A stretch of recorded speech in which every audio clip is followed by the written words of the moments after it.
Welcome to the Whiskey Congress. Honest, open talk dedicated to speaking the truth to those who are open to hearing it. Black, white, right, left. Most importantly, honest, bold, and fueled by good whiskey. In Whiskey Veritas, we are Whiskey Congress. Join the evolution.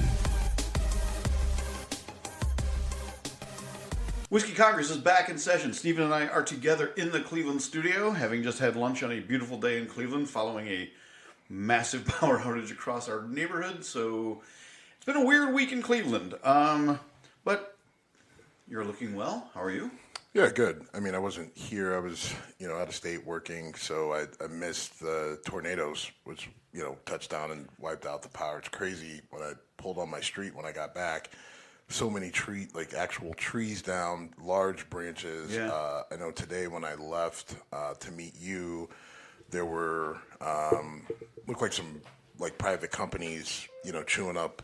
They had wood chippers and they were, putting the giant branches and the big hunks of tree into the wood chippers. I know when I left, they were pulling off one trailer that was full to the brim with wood chips, and then bringing they were putting another one in its place. So I mean, it was pretty wild. I mean at least I think we know for a fact there were 2 tornadoes that touched down. Maybe maybe 4 of them touched down. It was pretty wild. And I had power up until yesterday, and it went out for a little bit, for a few hours, but I think my power went out because they were getting everybody else back online. But I got power back yesterday, but I mean, what a crazy. Well, I lost power on Tuesday and didn't get it back till Friday.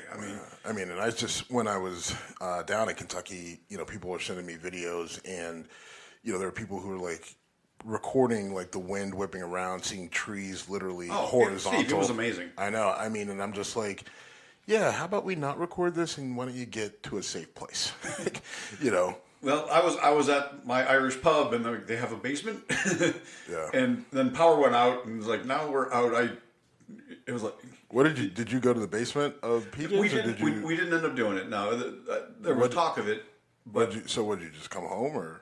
Yeah, eventually. Well, eventually we went to a bar across the street because they still had power, because we were told power was coming back in a couple hours. Nice. And when those couple hours passed, we're like, and there's that. And a couple days later. All right. But it was... A storm like that, by the time we crossed the street, the storm was over. It only lasted 30 minutes. Oh, okay. But it was a crazy 30 minutes. Everything was beautiful, and then I walked outside to see the clouds rolling in and said, "Ooh, this is real." Yeah. And you could just, how you feel like the wind is changing directions on you? Yeah. So I was outside feeling that. I'm like, this is going to be a show. I helped them bring their umbrellas in. Their awning got torn off. It was quite a thing. And I do want to say a few things about lots of states chipped in and helped out, and there was a lot of good things that came out of in terms of communities coming together, and some not so great stuff too. A lot of people being complete assholes to service members, service industry people, which we'll get into that in a minute, because we want to talk about Tim Walz being named as the vice presidential candidate with Kamala Harris, which is looking like a good choice. Yeah, I had a list. He was not on my short list, but I think it was a good choice. And I think he does what I wanted some of the other candidates to do. He brings a little bit of balance to the ticket to a degree. He's got military experience, 24 years, which it's interesting because, conservatives are attacking him on his military record, saying that, you said you were this, but then you retired as this. And I don't want to get into that whole thing, but, a lot of this is bullshit. They're trying to make it a stolen valor thing where he's saying he was something that he wasn't in the military. He was, I forget the exact position now. He was, I think, a commanding sergeant major or something along those lines. But the issue was, he ends up retiring at a lower rank because he hadn't completed the educational portion to be able to retire as that. He also had to be in there for a certain amount of time.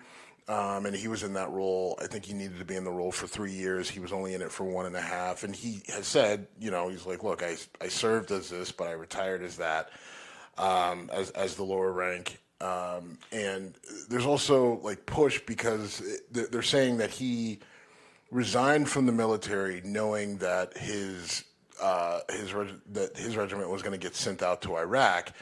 And it's just like, look, man, when you're retiring, when you've been in the military for that long, like the retirement process it's not like you put in your 2 weeks notice at your job at the bank. Right. Like there's a whole process that takes months. So he had started the process before they knew they were getting shipped out. And then he was out, he was out of the military like a month or so before they actually even got the notice that they were going to go, and that was in like 2004. His team didn't even get shipped out for another 1.5, 2 years to Iraq. So a lot of this is, I think that, man, they know that it's bullshit, but It's easy. Like once you get it out there, then people argue and bicker back and forth about it, and then they've done what they've wanted to do. They right. Whether it's accurate or not, like they've got it into the ether, and that's all that matters. No, I do think it's dangerous territory for them because Trump's record about how he's treated the military is sketchy at best. How's it dangerous? What's that? How is it dangerous to attack him? Because people in the military, I've heard multiple people saying, things negative about Walz, but others saying, I'm not voting for the guy, but this is a bullshit argument. And that's...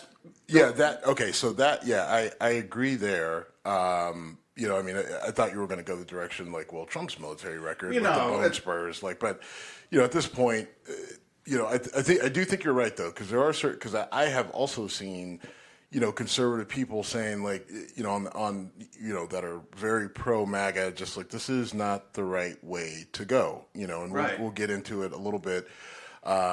When we bump down to the next topic with Nick Fuentes, but as Walz being a good choice, like I think he is, right? He's governor of Minnesota.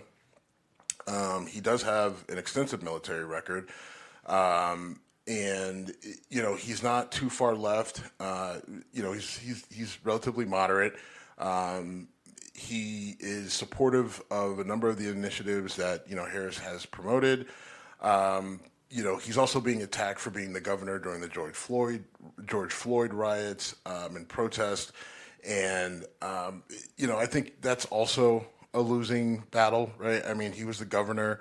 It's not like he was out there leading these riots right. and throwing bricks and everything like that. But they're trying to make it a big deal. It's not really, I don't think that is really making a lot of headway with it, and this is why he was a good choice, because he doesn't really have real baggage. They're having to try to manufacture it to make him look worse. That's not working. He gave his first sort of speech after he was selected. He took a jab at JD Vance. That was funny. And he's like, hey, if you want to debate me, I'm willing to debate you anywhere. If he's willing to get up off the couch, see what I did there. I mean, it was. Funny. I get it. I didn't necessarily laugh at it. I just kind of rolled my eyes like, okay, there you go. And then, the people on the right are now just like, oh, that's misinformation. J.D. Vance, like, oh, you guys shut the fuck up. Like you're on the one side out of your mouth, you're sitting there saying that Tim Walz has stolen valor because he, said retired from the military to run for Congress, by the way. Right, and yet, then on the flip side, you're saying like, well, J.D. Vance never actually fucked a couch. Like, okay, the fact that we're even having this conversation is bizarre. But and I think with Tim Walz and Kamala Harris, you've got a good balanced ticket. The more MAGA attacks Tim Walz on some of these bullshit issues, I think the more energy it gives to Harris and Walz, right? Yeah. So on our way back from lunch, I was listening to Dana Bash interviewing J.D. Vance, and J.D. Vance literally said this: "I wish Harris and Walz should be talking about policy and what they're going to do for the American people, and not name calling. Right. Like really, right. Name calling bothers you? Yeah. Let's talk about this stuff about Sleepy Joe and Crazy Kamala and but fuck. I mean, Trump's whole fucking thing is name calling, and now right. Like he he goes through a process of figuring out like what the nickname, the trashy nickname is. He's going to call anyone that dares not bow to him. So I never had sex with Horseface. That's the guy you want running your country. Yeah, I like the ticket. They've got the momentum. They will have to, get out there on policy, or at least they should. Sure, absolutely. I mean, now, do they have to? Not because Trump and his team, they're not going to go out on policy, right? Like they're just going to continue to try to fight the culture war and stir the pot and get people amped up and make shit up and exaggerate the truth and or completely just avoid the truth and all that other stuff. So I think that the smart play for Walz and Harris is to eventually get to a point where they are talking about policy issues here in the next week or so. We're less than 100 days away from, the election, which is crazy, right? I mean, you're now double-digit days away as opposed to triple. And, it'll be interesting to see how they frame some of their policy, discussions because, you've got issues with the border. You've got issues with inflation. And Harris is going to, it's tough for her because, look, you are a part of the current administration that, has not done a great job on the border or a good job on the border. You're a part of the administration that is dealing with inflation. I won't put it all on the Democrats and Biden and Harris with inflation, but at the same time, you're there when it's happening. You're there when it's happening. You've been in office for 3.5 plus years, and those are issues that you're going to have to discuss and how you're going to deal with them. And so hopefully, they do have a good plan and they roll that out and they roll it out eloquently, and they fortify it so that you can't. Because I'm going to look at it and try to chip holes in it, right? Because that's how everyone should be looking at it. But you also have to think about your opponent. And that your opponent is not going to play by the rules or color in the lines. And so I think it means that you have to put extra time into making sure that you got this thing buttoned up, which Democrats don't always do. By don't always means usually don't. Right. I mean, they usually leave themselves open for attacks from the other side. They don't take into account, I think, on a lot of times that there needs to be, some compromise and understand that not everybody is as progressive in their thought as you, and right. that's somewhat of the problem, right? It's just like you have to be fully on board with us in our view. And if you're not in our camp. And that gets both political parties in trouble. And there's got to be some compromise, so we'll see how it goes. So one thing that Harris has come out and said, and truth being, full disclosure, Trump said this first, is that she will work to eliminate federal taxes on tips for service industry workers. And that is a brilliant political strategy. Because I know a lot of people in the service industry, being that I spend way too much time in bars, and that's a winner. If you tell people okay, you can stop lying about how many tips you got, you can stop dealing with this. Again, Trump came out with it first. Harris is echoing it, and this is an issue that I would love to see the Democrats get out in front of right fucking now. Don't make it a campaign issue. Fucking do it right now. Yeah, I mean, because that's something that would need to come from Congress, right? Sure. And so, getting Congress behind it, you've got the majority there.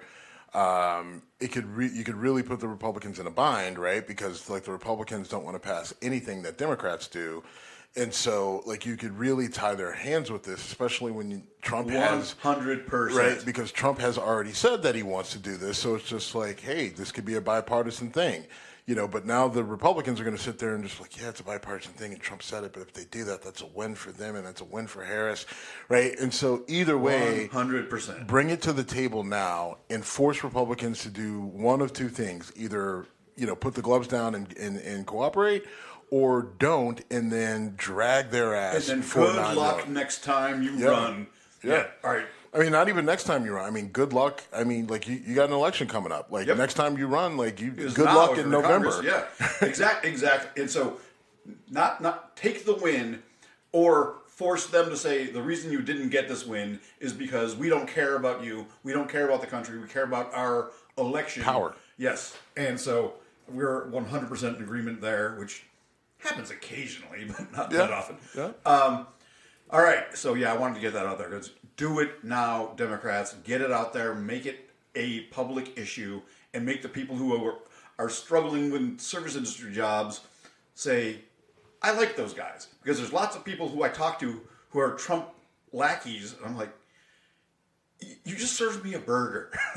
Like, why do you think, you're talking about him lowering taxes. He's not lowering your taxes. Right. He's lowering taxes for really, really rich people who will then shit on you. So play that card, Democrats, please. And Kamala, please be out in front of it, saying we're pushing this now. We're not waiting for an election. Like we said, again, it's something that needs to come from Congress. Kamala has said it, so they, hopefully, the DNC and Democrats pick up on it and kind of run with it. I don't know if they will, honestly, but we'll see. But I do want to move to Nick Fuentes waging war, a Groyper war, right? Which a Groyper, it's just like that Pepe the Frog meme, but it's like a fat Pepe the Frog. And typically Groypers are the people that are trying to push the alt-right white nationalist agenda led by Nick Fuentes, who, is not bashful about, his disdain for Jews and blacks and women and everything else, right? So Nick Fuentes, goes and calls out the Trump campaign because they're basically, Trump campaign is not working enough with him and the likes of Laura Loomer and Tim Pool and, these other YouTube and Twitter social media influencers who were very influential in Trump's last couple campaigns, right? 2016, they're a big reason that helped him get elected. 2020, they made a lot of noise that he ends up losing that election, but they brought a lot of attention his way. They were also a big part of the whole January 6th thing. But now Trump's campaign, we talked about that whole Project 2025 and who's behind that. So you've got your corporate oligarchs that are seeing that Trump can be a useful idiot tool type, right? And, the Heritage Foundation comes up with this Project 2025, they apply it to Trump, and then they get their people behind it. And so, they publish it, and people finally picked up on it and started talking about it, so they're trying to reel it back in a little bit. But Trump's campaign is shying away from some of the more extreme voices on the right that are, all of them are just from social media, right? Like if you go back and you dig into them, it's just like you were literally a nobody before, right? Sure. Like you don't have any sort of anything, right? Like Tim Pool's a little bit different. I can't stand Tim Pool. He's a douche, but at least he does have an actual background. I think he was a part of the one of the founders of Vice, which was a news organization. Yeah. They did a lot of stuff, and they did some cool stuff, and they ended up folding. And then he was, he kind of went a more extreme route of, Joe Rogan, of kind of taking if I'm not going to be the savior of the left, then I'm going to be the champion of the right. But Trump's campaign is shying away from those guys and women to a degree, and they're very upset about it. So now they want to wage war because they feel that the Trump and his campaign are now kind of in the swamp, so to speak, right? Sure. Remember Trump was going to drain the swamp, and now he hasn't said anything about the swamp lately. And they feel that Trump is kind of bogged down in the swamp, and they believe in Trump still. They're going to vote for him, but they have to get him. They want to break him away from his current handlers, and so they're saying, they're like, whoever is advising Trump with these crazy things that he's saying, like he's going to lose the election, and it's like no one's advising Trump. Right? They may advise him, but Trump is going to say what he wants to say. He's got Truth Social. The reason he has it is so that he can't be censored on it, right? He got booted off of Twitter. Even though Elon Musk let him back on, he won't go back on because he's got a financial vested interest in Truth Social, which is not doing great. But Trump is going to say what he wants to say, and I think they recognize that, but they need to stay relevant. So now they're going to wage war against Trump, right, and try to bring as much attention to themselves as they can. And they say they've got emails and they've got all this stuff, and they're going to expose the swamp monsters that are handling Trump and all. And it's just like, guys, if you really want this guy to get in, does this really make sense? The timing of this, does it make sense that you're going to do this? I mean, he's already up against it because Harris has momentum, and so now you guys are going to attack him and his campaign. And you already start to see the, Twitter or X, Elon Musk's, hodgepodge of bullshit that he has now there. You can see them starting to cannibalize each other a little bit, right? Yes. And not only because now they're not you've got people who are in that sort of social media echo chamber who are not just saying it's not just the campaign, but some of them are actually saying that Trump himself is part of the problem, right? Yeah. And they're going against him, and they're moving. They're not going to Harris and Walz, but they're saying, all right, fine, we'll support RFK, right? Which the concern before was, would RFK take votes away from Biden, right? And the answer was maybe, right? But I don't think RFK was going to take a single vote away from Harris and Walz. But now the issue is that if RFK really stays in this thing, which they can't really stop him, right? Right. Then he can end up taking votes away from Trump and, basically usher in Harris and Walz. And that's what, even Fuentes and some of these other people have said, that they're leaning more towards an RFK because they don't trust the people that are handling Trump, and there's this some of the shine or sheen is starting to wear off on Trump, so it'll be interesting to see. Apparently, this war starts tomorrow, according to Nick Fuentes. Wait, what? Yeah, Nick Fuentes, he said the war is really going to start tomorrow. They're going to really start laying into the Trump campaign and trying to bring it down. So. I think this is one where Democrats just kind of let this happen. Yeah, step back. Right, step Michael back. Michael Jackson eating the popcorn in the theater, baby. Just right, like anytime, what's her name, Marjorie Taylor Greene kind of starts running her mouth, it's almost like just kind of step back and let her step in shit. Lauren Boebert, the same thing. A lot of these people, you kind of just step back and let them do it. This is another instance, and I don't think we have to worry about anybody trying to jump in the middle of it, but it's just like, just watch it and see what happens, because that could be your election right there, right? If they really go at it and they end up going back and forth, right, and making a mess and trying to fight against what the Nick Fuentes and the lower loomers and all the accusations that they're going to throw out, right? If the Trump campaign ends up battling back and forth with them, that could lose them this thing. And that's not wishful thinking. That's just like, look, I mean, you were already on a house of cards because everything you built that is MAGA, most of it is built on bullshit, right? Like, you've got a few policies that are rooted in reality, right? Being the border being the main one. Yeah. Inflation is real, right? But the rest of the shit that they're talking about with the LGBT, trans, all this stuff, everybody's a pedophile that we don't like, all that stuff is built on bullshit and deception and, partial truths and misinformation. And so you've got this very, unstable house of cards built on sand. And now when people inside start to fight and really start to go at it, like that thing could come down pretty quick. And again, the election is less than 100 days away. And all you need to do as the Democrats, let that happen.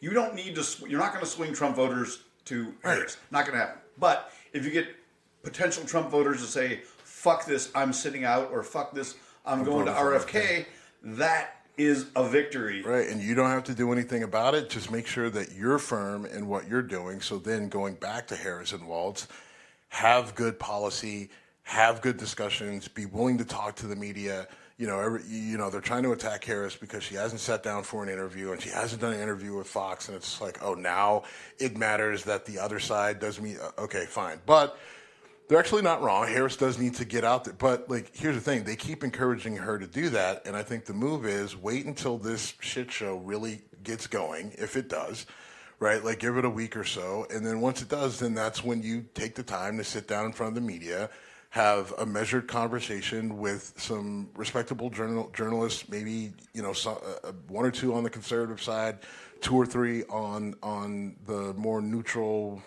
I guess, progressive side, and lay it out there. Meanwhile, they have this shit show going on the other side, which Trump will inevitably have to inject himself in because they're going to be talking about him. So if you're talking about him, he needs to be a part of the conversation per him, right?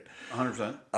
And so, let Trump and his team and Fuentes, let them hang themselves.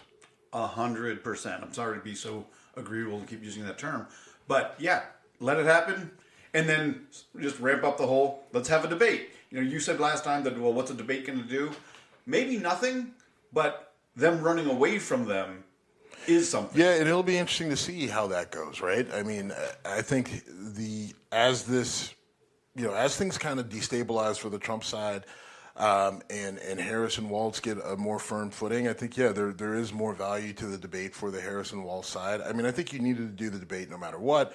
My whole thing is just that when you have Trump in a debate setting, you know what you're going to get. He's not going to debate. He just wants to ramble and rant and do his, William Shatner shtick, right? Like, hey, I'm just going to get up here and I'm going to tell jokes and I want it to be in front of a big crowd so people laugh at my jokes and they clap when I say stuff and tell me how great I am, right? Like, he's like, I want to call people names. I want to do my thing. That's why people love me, right? I think let's see how this goes and then go from there. Now, the reason why that's important, right, talking about Nick Fuentes and his Groyper war against Trump, is that the Trump campaign was recently hacked, right? So a number of their emails got out about training about Project 2025, about, government appointees. Like there's a whole list on ProPublica. They had little videos, right, training videos on their methodology on how to attack the other side and how to promote their side. And it's everything that you knew that they were doing that they denied. But these motherfuckers literally made training videos on it, right? And there's evidence that backs up what we've been saying. Like, guys, they know that everything that they're saying is bullshit, right? They're literally pulling people in and then training them on basically how to be bullshit artists, right? Now, the reason why I think that that's interesting in terms of timing is that now you've got Nick Fuentes and Laura Loomer and Tim Pool saying they're going to wage war, and they've got all this stuff that they're going to throw out against the Trump campaign. I think that they're going to access this. I think they have whatever they have, right? Because they have worked with Trump closely. Yes. So they have their own experiences. And then apparently Iran is the culprit who hacked the Trump campaign. Look, Iran's got a legitimate beef with Trump, right? Yeah. So it makes sense. The U.S. in general, they right, they don't like anybody over here. They don't care Trump, whatever. So allegedly Iran has hacked them, opened up all this stuff, and I think it adds more fuel to the fire of the previous topic of Nick Fuentes and all these guys waging a war, because do they use that material against Trump and his team and trying to bring him down? And again, Democrats, stay out of it. Yep. Right? Just stay out of it. So I'm not playing ignorant for show purposes. I had a lot of stuff in my personal life coupled with the fact that I didn't have power from Tuesday until Friday. So I didn't hear any of this shit. Are they bringing up the Epstein stuff? No. They're not. I haven't seen a ton of it. Not to say that they aren't. It's just that there's so much stuff out there now that, there's always someone that says, what about the Epstein files and tapes and all this other stuff, but nothing new or big. I wasn't sure if they were finally going to expose this stuff or not. So yeah. Not playing ignorant, genuinely don't know, had no. Yeah, I feel like I don't know. I think there's so much. The Epstein thing is interesting because I just think there's so many people that have something to do with Epstein that you just wonder. It just seems like that's the sort of thing that we will probably never get the full truth on. Oh, I'm sure you're right. It's just in this case at the presidential ticket level, we know Trump was on Epstein's plane multiple times. I don't know that Harris wasn't, but I'd bet pretty good money she never hung around with Epstein. I mean, she's not a New Yorker. Well, I mean, she also doesn't have the type of money to where it would interest Epstein. And maybe she does now that she's been VP and given some speeches, and I don't know if she's written a book or not. I haven't paid that close attention, but she really wasn't his target. It's not that circle, absolutely. And, and she didn't have the type of political influence at the time when Epstein was at his height where it would matter. So I doubt that there was any sort of crossover there. But I just don't know, right? There's all sorts of theories on who Epstein really was. Was he a CIA asset that, they kind of lost control of, and then, once he finally got himself arrested, they just took care of? I don't know. That seems like the most plausible. But who knows? So I don't know where to go with that. I was just curious if that was part of the we're going to wage war on the Trump campaign, because that's one that he didn't want to talk about, and I understand why he wouldn't. And we've talked about this for years now. Like, if Bill Clinton, Bill Gates, Donald Trump, whatever, were going to Epstein doing mountains of blow and fucking 30-year-old hookers, I'm not morally great, but I'm not fine. No, but if you're grooming 16-year-old girls, burn them. Yeah. And Trump's got some quotes out there already. By the way, did you hear RFK Jr. when he was asking about Epstein said, "Yeah, I hung out with Epstein. I was in New York. You understand. I also had OJ at my house, and I knew Harvey Weinstein." And I'm like, bro, oh stop. My God. None of this is helping, right? Exactly. My God. Just let RFK be RFK, and that'll work. That'll sort itself out. I think so. I did want to bring up this next topic. So it relates to Twitter X Elon Musk a little bit. So Susan Wojcicki, she was the CEO of YouTube. She died yesterday at the age of 56 due to lung cancer. Okay, and she leaves behind a husband and kids and all that other stuff. So that is sad. But what's interesting is I discovered that she had died on X or Twitter or whatever we want to call it. I want to call it Twitter, so I will. And it was, when I saw it, it was, some conservative voice that was saying, she had died and that he was glad because she was, the leading culprit in censoring conservative voices on social media, right? She was the CEO of YouTube, and YouTube is the biggest social media platform out there, or if it's not, then it's second behind Facebook, but either way, it's massive. And we know that YouTube did do some censoring, and she was a big part of that. But what's interesting is when I was on X, right, so I see that, right, from that particular account. I don't even remember what account it was, because it wasn't one that I follow. That's the other thing now on Twitter. Before, Twitter was taken over by Elon Musk. You got mostly people that you followed, but you also got things put in your feed of people that you didn't follow, and they were usually left-leaning progressive voices, right? When you first signed up, who should I follow? It would be like AOC and Bill Gates and all these left-leaning people, and people like Ted Cruz would complain, why aren't you suggesting that people follow me and all that other stuff, right? And he wasn't necessarily wrong with that, and you could say that Twitter probably should have been more objective, but now they've gone the complete opposite direction. So now it is the Tim Pools and the Laura Loomers and Jason Whitlocks that get put I can't stand Jason Whitlock. I'm aware. And I don't even want to get into it, right? He's just such a gross person in every single way, shape, and form. And his stuff is constantly put in my feed. And finally, I think I muted him or restricted him or whatever. I didn't block it necessarily, but I did make it so he didn't show up in the feed, right? But when I was looking for more information about her passing on Twitter, literally, you couldn't find a report from AP News, you couldn't find a report from CNN, you couldn't find a report from ABC News, you couldn't find a report on this woman dying, right, that just said, hey, Susan Wojcicki dies, CEO of YouTube, 56 years old. You couldn't find a single one. When you searched her name in Twitter, it was just all these conservative voices, saying that she died and that she was the reason why conservative voices were, muffled or censored on YouTube. And so I'm like, wow, that's so weird. I was like, is nobody reporting on this? So then I jump out of X, I go to Google News, right? And I throw her name in, and then that's where you see CNN, AP, MSNBC, Fox News, every major credible news source, Al Jazeera, all of them had something about this woman dying.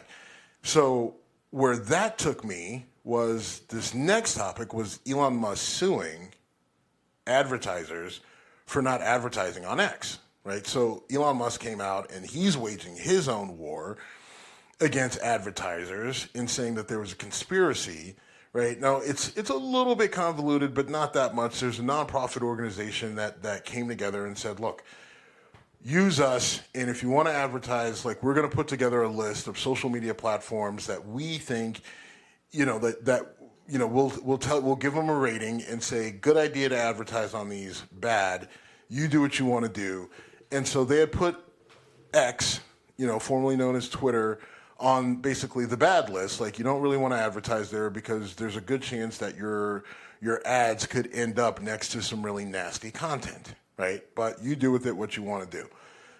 In a number of companies, they didn't need this nonprofit to tell them that they didn't want to advertise on X because Elon Musk might have told them that he didn't need their money, whether it's a Disney or whoever he decided to pick fights with, or they could see for themselves. Like, look, he's taking it over. We don't like it. We're not putting our money on it, right? Like his whole thing with the way he's monetized it, and it said, like, if you don't have a blue check and you don't pay for it, then we're going to suppress your voice, right? Like, we're going to basically consider you to be a bot, and we are going to limit the reach of your content. Right, and you've seen it. Like our reach has gone down considerably because I'm not going to pay $6, $7, $8 a month to get a blue check on Twitter, and our ability to reach people has been greatly compromised because of it. Right, but I'm standing pat. I'm not paying Elon Musk money. Sorry, I'm not. No, it's fine. And so you've got these advertisers who were able to figure out, like, all right, well, this app is going down in flames, and when you look at who advertises on it now. Right, it's mostly like these Chinese drop shippers, like, hey, here's this cool little device, and if you buy it, it'll solve all your problems. And then even Twitter has to put like certain disclaimers underneath it, like, yeah, this thing, don't buy this thing. It's dangerous. It doesn't work, blah, blah, blah, right? And so you're not seeing the same ads. He's not nearly generating the money that he thought he was by, charging for, the blue check. And then he just assumed that all the advertisers that were there would stay there. Apple's gone, Disney's gone, Google's, like, everybody's gone. All the big ones are gone, and he's losing money. So now he's trying to sue.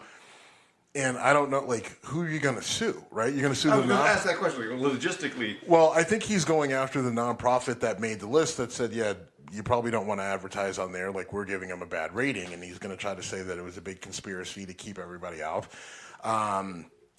Legally, he doesn't have much of a leg to stand on, and the nonprofit itself disbanded shortly after he filed the suit. So I think he thinks this is a win, but if the advertisers don't come back, I mean, because even if he does sue, I don't know who he's specifically suing, but let's say he sues this nonprofit, even though they disbanded and then they file for bankruptcy, whatever, like, it's still not going to force people to advertise with you because your platform is still the same platform. Right? Where you want to promote conservative voices, and you yourself, Elon Musk, promote things that are not accurate, are considered misinformation, are lies. You yourself say some crazy shit that some people are offended by or just don't agree with or dislike, whatever, and people don't want to be associated with you because the way you've treated some other advertisers and major companies in around the world, right? Okay, and what you said before, I didn't really understand where you were going with this until just now, but when you said you couldn't find anything about this woman's passing on Twitter, it's basically their Twitter is suppressing mainstream everything. No. Oh, no. They're not there. What do you mean? They're not on CNN. They're not on Twitter. MSNBC, they're not on Twitter. Oh. ABC News. I not on Twitter. misunderstood. I thought you were see what I'm saying? Now I do. I misunderstood you twice. Right. And I was a little bit confused. I'm like, oh my God, are they really like aggressively? No, they're not suppressing them. They're not there. They've just said we don't be on this platform, which, by the way, why advertisers don't want to be there. Right. Now, there's another platform called Blue Sky. There's also Threads.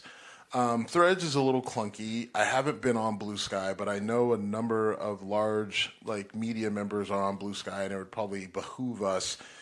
I mean, honestly, it probably would make sense for us to just get away from Twitter as a podcast, go to Blue Sky, focus on Threads, and say fuck Twitter. Right? You're our social media guys, aren't you? And that's probably the move. The only reason I haven't done it, to be honest, is that a lot of the sports voices that I trust and listen to are there, and because they're focused on sports and very specific teams and on and it's really just NFL, right? Like that's my sport of choice.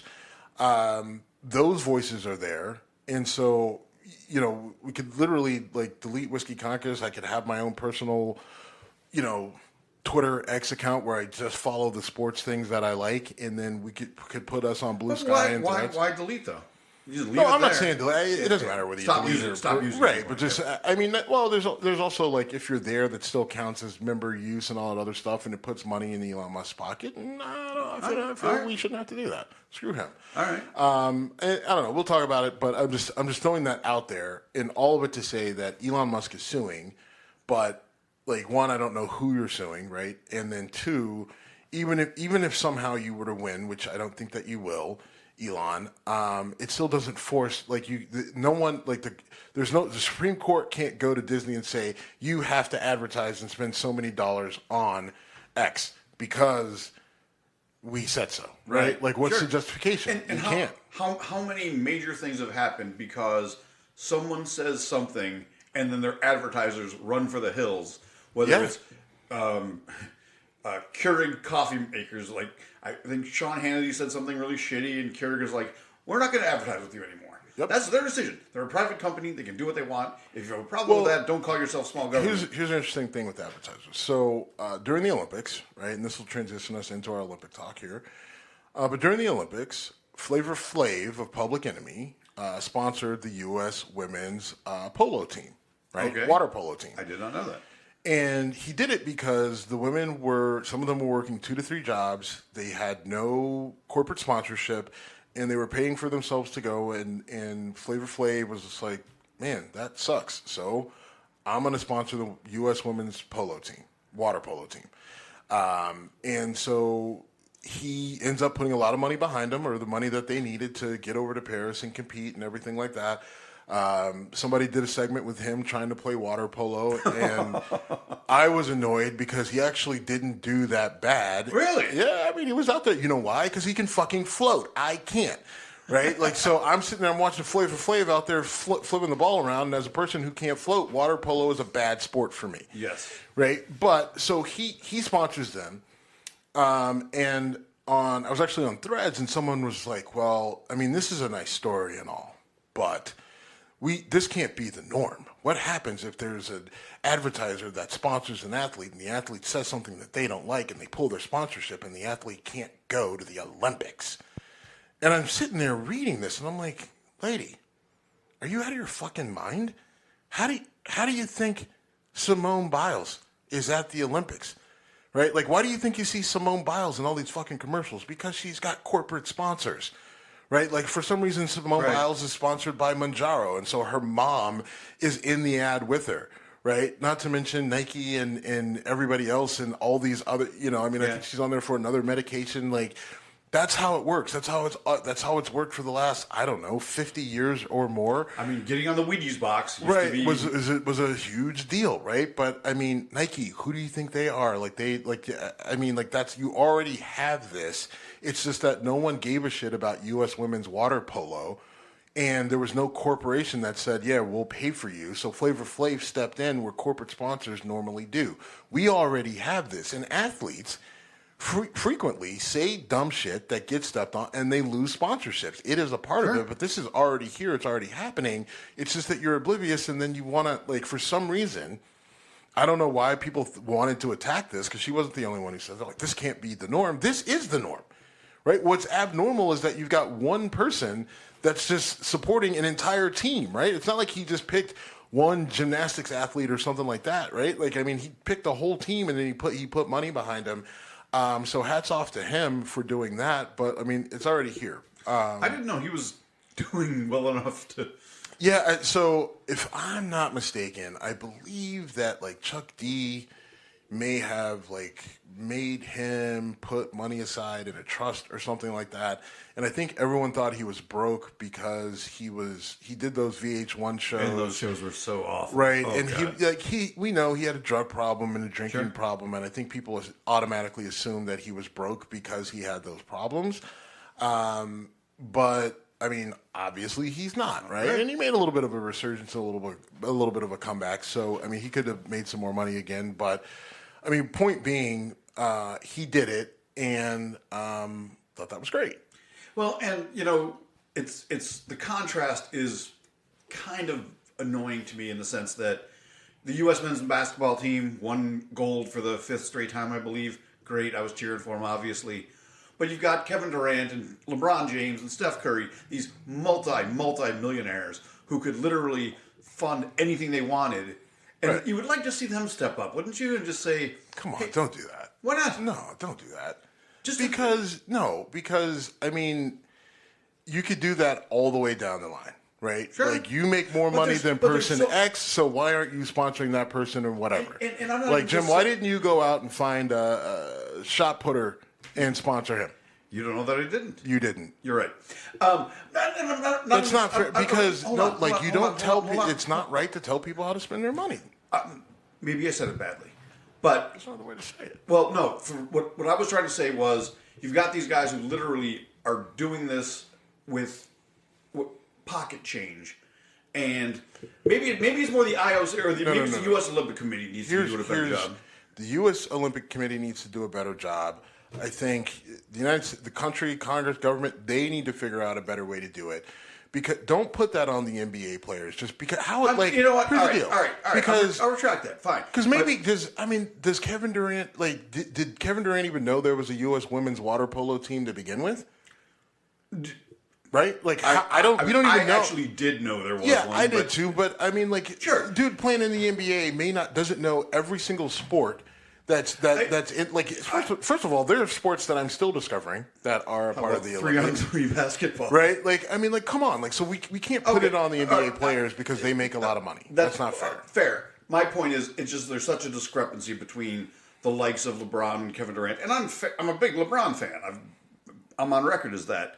But you know, if you're playing women's water polo, like I said. Here's the thing, and I bet you, if somebody would have asked one of them, they might have. But if no one asked them and they don't know, right? Then how are we going to blame them for that? Like, I'm not trying to. If it came off as blame, that was not. Well, my intention. you literally said the guys who on the U.S. men's basketball team, they make millions of dollars. They should have stepped up. That's what you said. Stepped up, and I don't know what that. I mean, I'm not saying they should fund every sport or fund every athlete, but I am saying those guys don't need the support of the Olympic Committee.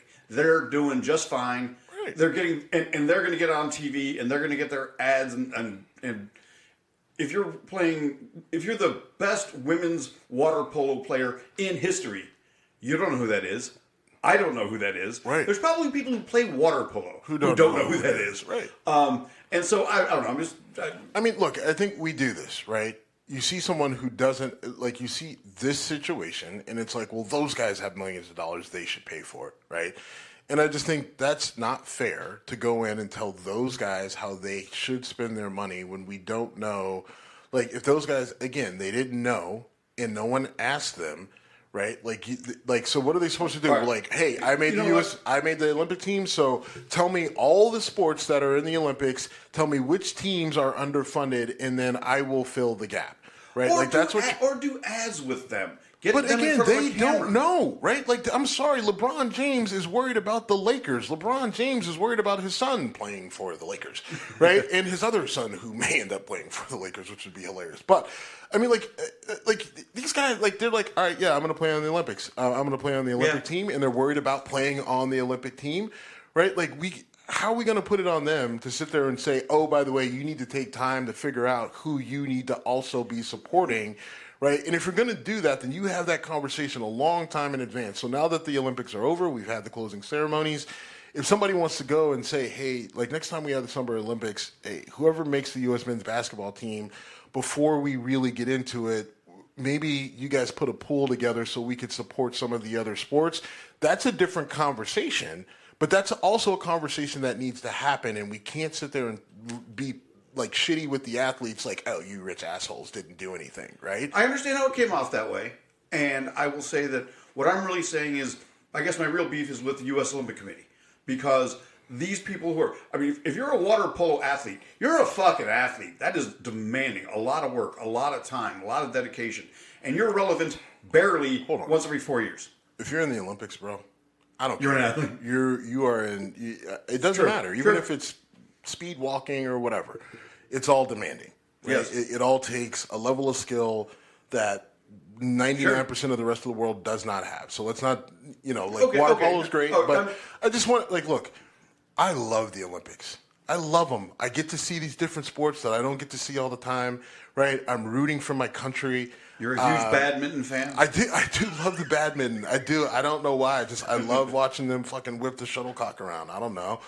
I just like saying shuttlecock, if you don't mind my opinion. That's what it's called. What the fuck am I supposed to say? You're allowed to say it. I love it. I think it does bring a lot of things together. And again, if you want to say, like, if I wouldn't have any issue if in a couple weeks, some official or someone said, for the next Summer Olympics in 2028, you go to the NBA guys, you go to Simone Biles, you go to the people that are worth anywhere from 10, 15, $20 million and say, hey, can you guys put a certain amount of money in a pool to make sure that there's any athletes or any teams that are underfunded or have no sort of corporate sponsorship, that they get a similar experience, right? Now, here's the other thing, too.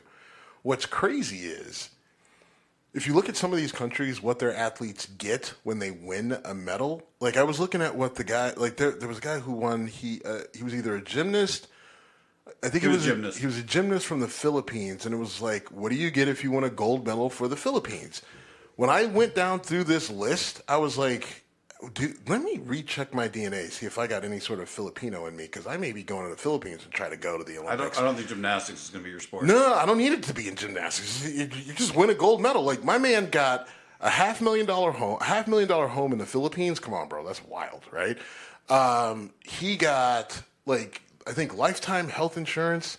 He got lifetime wealth financial management. He got lifetime free food at all these different restaurants. You get ramen for free. It was ramen. Right, ramen for free for the rest of your life. He also got free computer programming, which I'm like, I'm not 100% sure how he uses this, but great. Right? I think he got a car out of it. I'm like, yeah. Whoa. That's the gig. You got to go to one of the. I got to go and I got to look and see what I got to look and see what Wales does for their gold medal athletes, because I'm 6% Welsh. I feel like you did 23andMe, right? But yeah, I feel like I can go to Wales and be a pretty dominant athlete. Now, in what sport that's going to get me a gold medal? I don't know. I don't care. I'll find it. But still, you'd probably have to play rugby. Against your core. Right. My point is, here's the thing. Don't say that. I don't have an issue with rugby. Right? Rugby is different than football. The reason why I didn't play it is because I didn't have the time. I was busy working, trying to make money. Right? And it looks interesting, but I've already played football and beat my body to shit. Now, what I was going to say, though, is the U.S. should be doing more for its Olympic athletes. Right? When you look at, and I don't care, you get the non-sports people, and they're just like, oh, sports, I don't understand sports. We need to be focusing on other things, blah, blah, blah. Well, shut up. Well, sports is a part of it. It's been around. Like, we've had the Olympics since the beginning of fucking civilization. Get over it, right? Greeks, Romans, Colosseums, at least we're not having people getting eaten by lions. I was going to say, Colosseum's not the greatest example to go with. Well, it's still like that. I mean, that was a blood sport, but it was still, they built arenas that packed 50,000, 100,000 people to watch people fight lions and chariots and each other and everything else. Sports has been a part of civilization since civilization has been a thing, right? Unfortunately, they have gotten less brutal, but they are just woven in. And I'm sorry that because you're unathletic, you don't like them, or you're really athletic and now you're revolting against sports because whatever, but they're here. They're a part of it, and there's a lot of money that is made off of it. So get off your fucking high horse, and let's look at the issue. We've got athletes that are representing our country.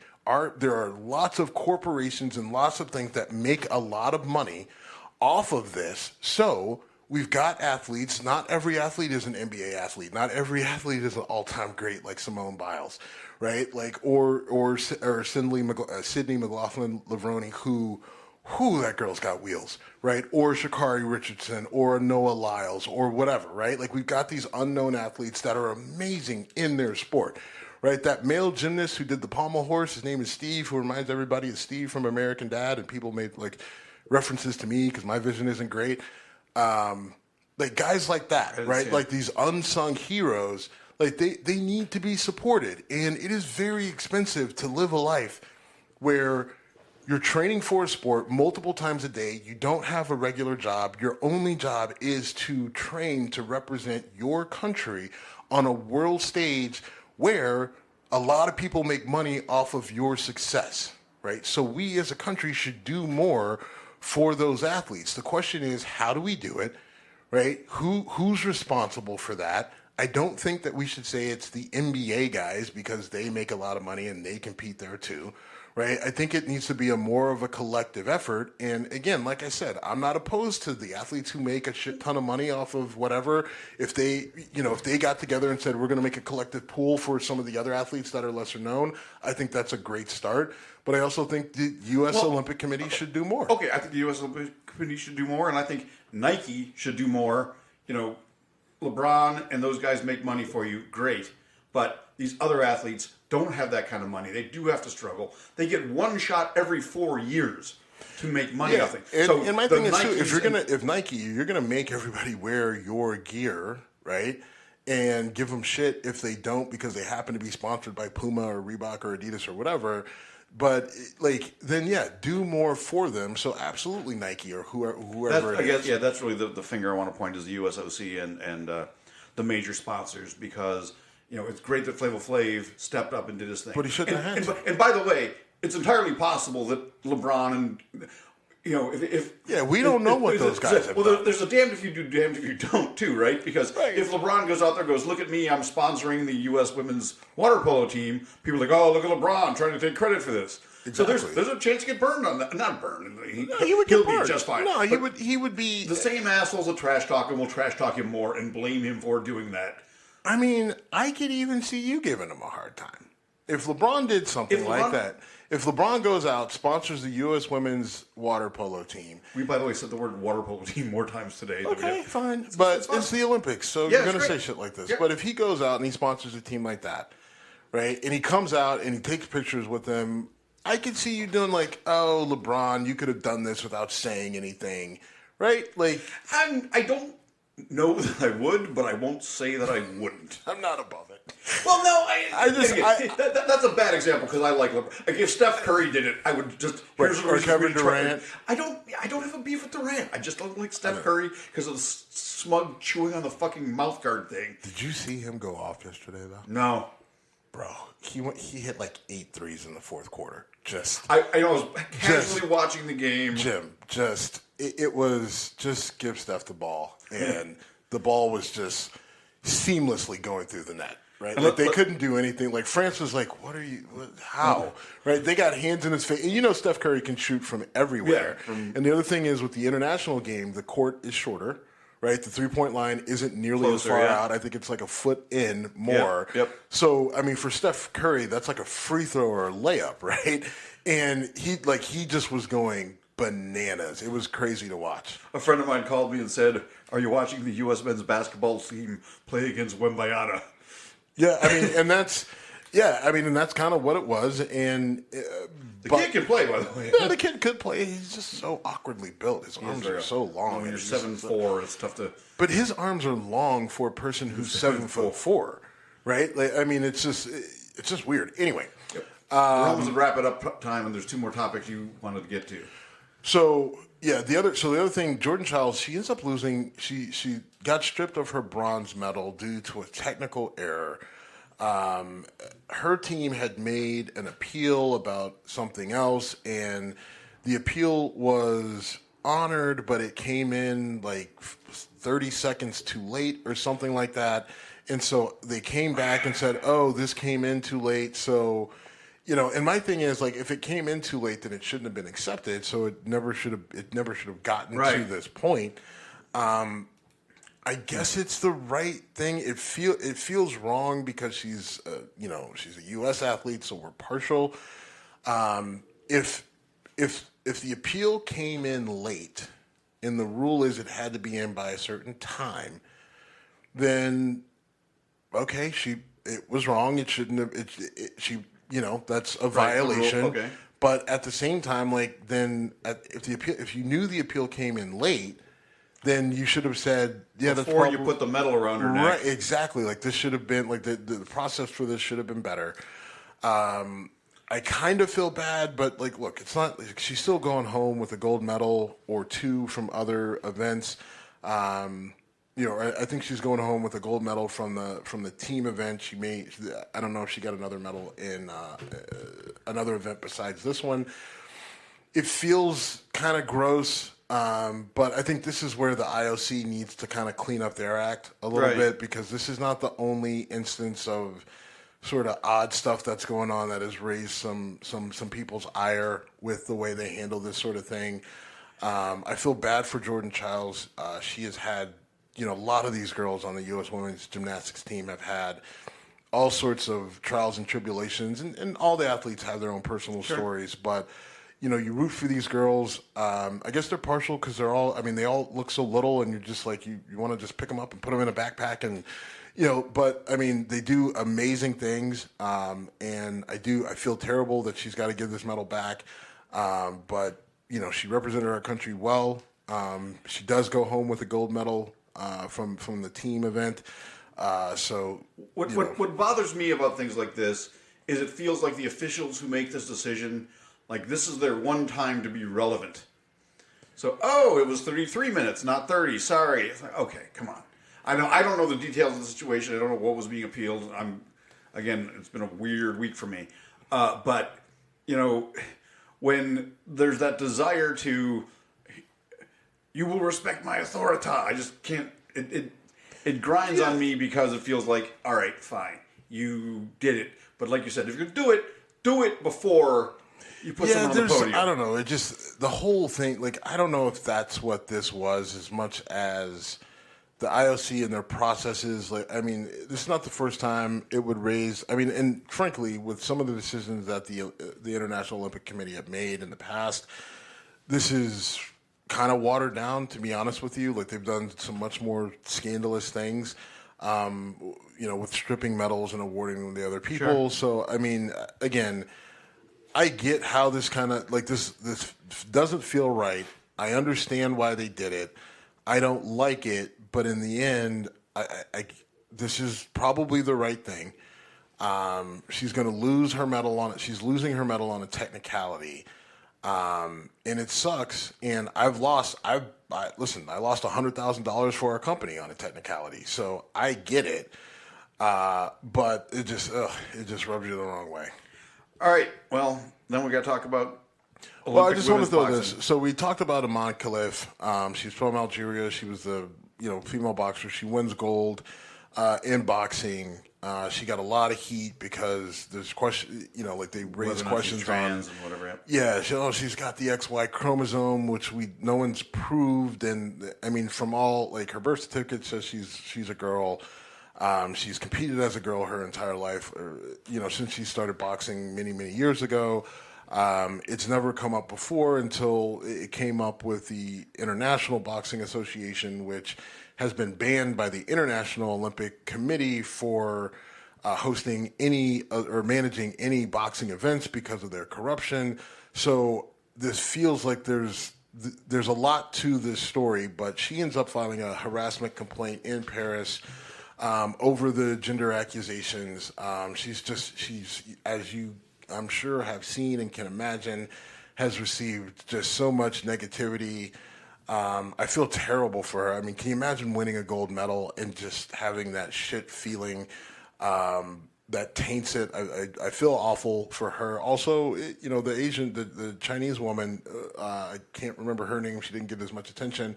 Had a similar issue, very masculine. She ends up winning a gold medal, but she won the gold medal, and you could tell she was just crying tears of despair. It wasn't like, hey, yay, I won. It was just like, I won, but like all this shit is being thrown at me, and I feel awful for both of them. I don't know how this gets resolved. I mean, short of a DNA test and them having to, doing all that sort of stuff, and whatever genetic things that they have that make them more masculine, that all, having to put their full medical records out there, which they really shouldn't have to do. It's just such an awful situation. I feel terrible. The whole situation is bullshit because, okay, she has a higher level of testosterone than most women. You know who also has a higher level of testosterone than most other people? Pretty much every male athlete has higher testosterone levels than average guy walking the street. Yeah. I don't know if there's a way to police it. I don't know if it needs to be policed. And by the way,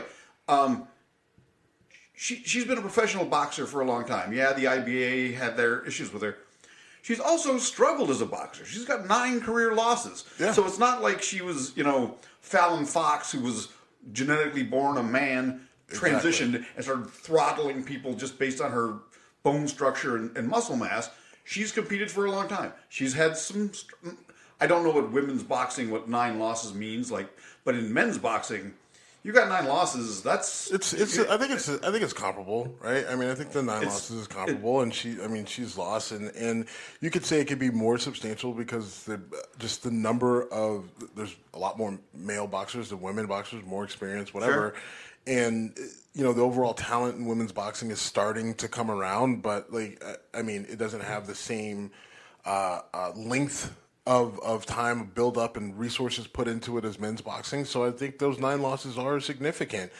And then she trains for the Olympics and wins. Right. Good for her. And so as long as she's not cheating, and she's not taking performance enhancing drugs and stuff like that, and this is just who she is, then I just, again, like I said, I feel for both these women. Congratulations to them. And look, the Olympics are over. We had the closing ceremonies. I don't know what the final medal count was. I know U.S. won the most medals, and I think we probably got the most gold, or it was close between.